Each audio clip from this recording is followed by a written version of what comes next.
जय हिंद दोस्तों, मैं सेबी पंजीकृत सलाहकार नहीं हूं। यह वीडियो केवल शैक्षिक और सूचनात्मक उद्देश्य के लिए बनाई गई है भाई। इन्फोसिस का Q1 का आने वाला है रिजल्ट। जी हाँ, Q1 का, ठीक है ना। Q1 का रिजल्ट आने वाला है 2027 का। अब रिजल्ट में देखेंगे तो बहुत सारे ब्रोकरेज अनुमान निकल के सामने यहाँ पे आ रहे हैं। कितना रिजल्ट आ सकता है, कैसा रिजल्ट आ सकता है, इस पे बहुत सारी रिपोर्ट निकल के यहाँ पे सामने आ रही हैं। सभी रिपोर्ट को यहाँ पे हम लोग एक में करके देखेंगे। बहुत सारे ब्रोकरेज रिपोर्ट को यहाँ पे हम लोग कंपेयर करने वाले हैं कि कौन पॉजिटिव मान के चल रहा है, कौन निगेटिव मान के यहाँ पे चल रहा है। तो चलिए जल्दी से शुरू करके देख लेते हैं हम लोग। इन्फोसिस का करेंट प्राइस अगर देखेंगे तो अभी 1050 रुपये के आसपास ट्रेड कर रहा है। रिजल्ट से पहले ही कंपनी 2-2.5% की गिरावट के साथ ट्रेड कर रही है। 4.5% का अच्छा खासा कंपनी डिविडेंड हम लोगों को देती है। पिछले क्वार्टर में कंपनी को वही 8,500 करोड़ रुपये का नेट प्रॉफिट हुआ था और जून क्वार्टर में देखेंगे तो लगभग 6,900 करोड़ रुपये का नेट प्रॉफिट हुआ था। अब साल दर साल बेसिस पे तो रिजल्ट बढ़िया आएगा, लेकिन Q1Q बेसिस पे थोड़ा सा रिजल्ट वीक आ सकता है। ऐसी संभावना यहाँ पे बताई जा रही है, दिखाई जा रही है, जताई जा रही है। देखिए, बताया जा रहा है कि 23 जुलाई 2026 को कंपनी का रिजल्ट आएगा। इसमें विश्लेषकों का अनुमान है कि राजस्व क्रमिक रूप से लगभग 2 से 2.5% की मामूली वृद्धि होगी, जबकि परिचालन मार्जिन में लगभग 20.5% से 21.5% के दायरे में स्थिर रहने की उम्मीद है। निवेशक पूरे वर्ष के राजस्व अनुमान और संभावित बड़े सौदे पर बारीकी से नज़र रखेंगे कि जो भी कंपनी को बड़े सौदे मिले हैं वो उसको कितना कंपनी एग्जीक्यूट कर रही है, नहीं कर रही है, क्या है। राजस्व में देखेंगे तो राजस्व में सालाना आधार पर लगभग कह लीजिए कि 13 से लेके 15% की वृद्धि की संभावना है। सालाना आधार पे ध्यान दीजिएगा, जून से, ठीक है ना। और इस तरीके से अगर यहाँ पे जो सीसी रेवेन्यू इसकी है विदेशी मुद्रा, उसमें लगभग 1% से लेके 3.5% तक की जो है वृद्धि देखने के लिए मिल सकती है। और इसमें कोई भी संशोधन उत्तरी अमेरिका और यूरोप में बढ़ती मांग का प्रमुख संकेत होगा। तो अगर इसमें परिवर्तन होता है तो अच्छा खासा जो है उसको पॉजिटिव माना जाएगा। इस तरीके से देख लीजिएगा।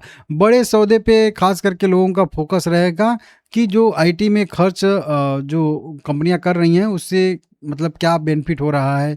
जनरेटिव एआई और क्लाउड का जो बैंकिंग, वित्तीय सेवा, बीमा क्षेत्र में जो है ये लोग जो कार्य कर रही हैं, प्रयोग कर रही हैं, उसमें जो है क्या यहाँ पे तकनीकी में खर्च और उससे राजस्व में क्या अंतर आ रहा है, उस पे भी यहाँ पे मार्केट जो है वो नज़र बना के रखेगा, ठीक है ना। इस तरीके से कई सारी जो है Q1 के अनुमान आए हैं अलग अलग ब्रोकरेज के। वहीं पे ये देखेंगे तो पूरी रिपोर्ट ही है, ठीक है ना। इस तरीके से तिमाही का पूर्वावलोकन है। राजस्व में 15% की वृद्धि साल दर साल बेसिस पे देखने के लिए मिलेगी। इसको अगर हम लोग एवरेज देखेंगे तो वहीं 12 से 15% की वृद्धि राजस्व में देखने के लिए मिल सकती है। मार्जिन 21 से 23% रह सकता है। और वहीं पे नेट प्रॉफिट की बात करेंगे तो नेट प्रॉफिट जो है वो शुद्ध लाभ लगभग 17% बढ़ के कह लीजिए कि साल दर साल बेसिस पे 8100 करोड़ रुपए के आसपास रह सकता है, जो कि पिछले क्वार्टर से कम है। एक्सिस सिक्योरिटी की भी बात करेंगे तो इनका भी मानना है कि वहीं सालाना आधार पे लगभग 15.5% राजस्व में वृद्धि होगी। तिमाही आधार पे 5.5% की प्रतिशत की वृद्धि होगी। और वहीं पे प्रमुख सौदों की वजह से बेहतर जो है कंपनी का प्रदर्शन हो सकता है इस बार। और कंपनी को लगभग 48,900 करोड़ रुपए का राजस्व का अनुमान यहाँ पे इनके तरफ से बताया जा रहा है। मार्जिन जो है सालाना आधार पे जो है 0.5% और तिमाही आधार पर जो है 0 मतलब वहीं कह लीजिए 0.2% की वृद्धि दर्शाता है, ठीक है ना। लगभग 21.5% के आसपास वृद्धि मतलब मार्जिन रहने वाला है। इनका भी मानना है कि वहीं 8,100 करोड़ रुपए के आसपास का इनको जो है नेट प्रॉफिट हो सकता है, जो कि साल दर साल बेसिस पे ज़्यादा है और Q1Q बेसिस पे कम है। यस सिक्योरिटी का भी बात करेंगे तो यस सिक्योरिटी का भी वही मानना है कि 47,500 करोड़ रुपए का राजस्व रह सकता है। सालाना आधार पे जो ही 12.5% की वृद्धि दिखा रहा है। एबिटा इनको 11,100 करोड़ रुपए के आसपास का रह सकती है, जो वार्षिक आधार पर 11-11.5% की वृद्धि और तिमाही आधार पर लगभग जो है 0.6 मतलब आधे % की गिरावट दर्शाता है। 23% का मार्जिन रहने की इनको उम्मीद है। वहीं पे तिमाही की तुलना में लगभग 0.7% का जो है कह लीजिए कि गिरावट मतलब देखने के लिए मिलेगा मार्जिन में इनका, ठीक है ना। वहीं पे पैट देखेंगे तो इनको लगभग 7,300 करोड़ रुपया का रहने का अनुमान है, जो सालाना आधार पे 6% की वृद्धि और तिमाही आधार पे जो है 13% की गिरावट दर्शाता है। तो देखिए, एक ने 8,100 करोड़ कहा, दूसरे ने वहीं पे कह दिया कि 7,300 करोड़ रुपए के आसपास का ही राजस्व आ सकता है। तो ये दोनों में एकदम डिफरेंस हो गया कि नहीं, एकदम दोनों मतलब एक अलग बोल रहा है और एक जो है एकदम बिल्कुल अलग बोल रहा है, जो कि देख सकते हो आप लोग, ठीक है ना। मोतीलाल ओसवाल का भी वही मानना है, 50 बेसिस पॉइंट जो है यहाँ पे राजस्व वृद्धि की, मार्जिन वृद्धि की संभावना इनको दिख रही है। साल दर साल बेसिस पे कितना रहेगा, इस तरीके से यहाँ पे सब कुछ मतलब बहुत अलग अलग है।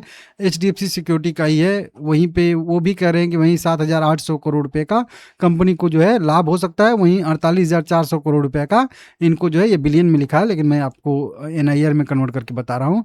मार्जिन इनको भी लग रहा है कि यहाँ पे सालाना आधार पर 15% की वृद्धि दर्शाएगा, इस तरीके से, ठीक है ना। एबिटा, तो इस तरीके से सब कुछ यहाँ पे है, आप लोग देख सकते हो। अब हम लोग अगर पूरी की पूरी लिस्ट ही देख लेंगे तो और आसान रहेगा और बेहतर हम लोगों के लिए रहेगा, ठीक है ना। यहाँ से शुरू करते हैं। सबसे पहले देखिए यहाँ पे है मोतीलाल ओसवाल का 47,200 करोड़ रुपए का राजस्व और 7,550 करोड़ रुपए का नेट प्रॉफिट। एबिटा मार्जिन 21.5% और यहाँ पे मतलब एबिट मार्जिन जो है ये इतना रहेगा और एबिटा मार्जिन जो रहेगा वो 24% रहने वाला है, ठीक है ना। इस तरीके से यहाँ पे बताया जा रहा है।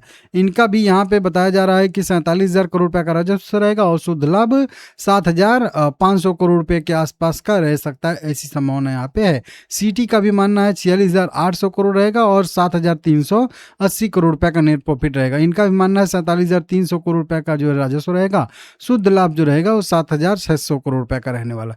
मॉर्गन स्टैनली भी 47,100 करोड़ रुपए का राजस्व और 7,500 करोड़ रुपए का नेट प्रॉफिट मान के चल रहे हैं। कोटक भी देखेंगे तो यहाँ पे 47,120 करोड़ रुपए का राजस्व और यहाँ पे कह लीजिए शुद्ध लाभ जो है वो 7,580 करोड़ रुपए का मान के चल रहा है और वहीं पे 24% का यहाँ पे मार्जिन रहने की संभावना है। नुआमा का भी सेम लगभग उसी के हिसाब से है और HDFC का भी लगभग उसी के हिसाब से है और ICICI का भी लगभग उसी के हिसाब से है, मतलब लगभग मैच कर रहा है सबका। यहाँ पे भी राजस्व थोड़ा सा इनको ज़्यादा दिख रहा है 48,900 करोड़ और नेट प्रॉफिट देखिए इनको जो है 8100 करोड़ रुपये का दिख रहा है। मतलब एक्सिस सिक्योरिटी का जो है वो बहुत पॉजिटिव रिपोर्ट यहाँ पे आई है। ये एबिटा मार्जिन जो कह रहे हैं वो 25% का मान के चल रहे हैं।